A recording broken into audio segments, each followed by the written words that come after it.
He's an architect experienced in steel structures. Now Richard Gage is in Sydney with a controversial message about the September 11 World Trade Center attacks. He, along with around 1,000 of the world's leading architects, is calling for a more thorough investigation. Richard Gage, hello. Good morning.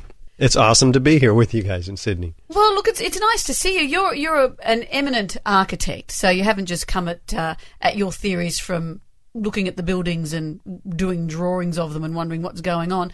Why do you think the planes going into these buildings didn't cause their collapse?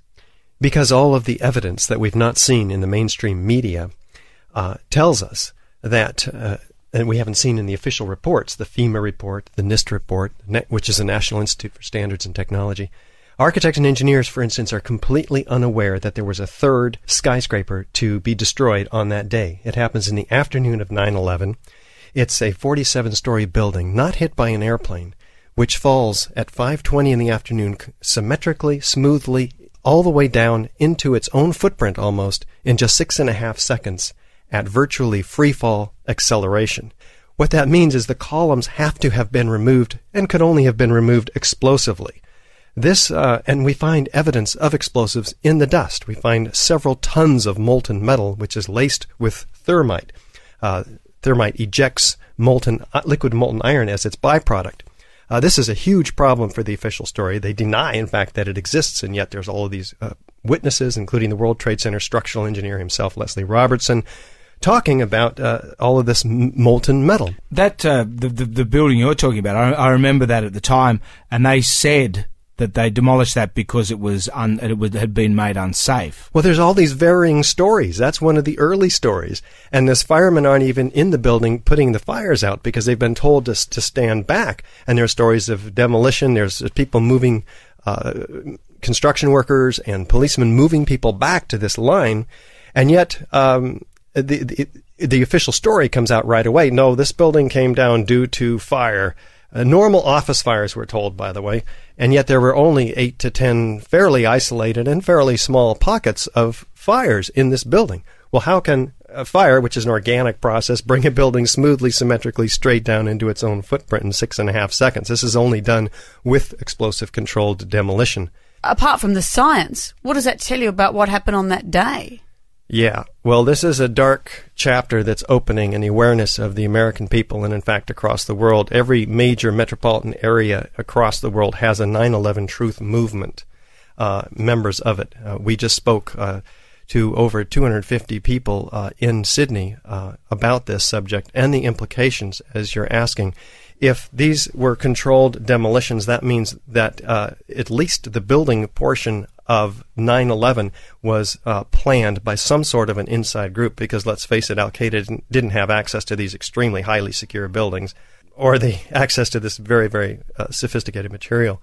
So we're calling for a real investigation. We now have over 960 architects and engineers around the world, including Jan Utzon of the son of the great Jorn Utzon, designer of the Sydney Opera House, calling for a new investigation of our Congress, and it may in fact need to be an international body, because we did in fact have a 9/11 Commission report, which 6 of the commissioners actually said that they were set up to fail. They were lied to. They have no faith in the report, which they had no hand in writing. It was written by Philip Zelikow, a Bush administration insider.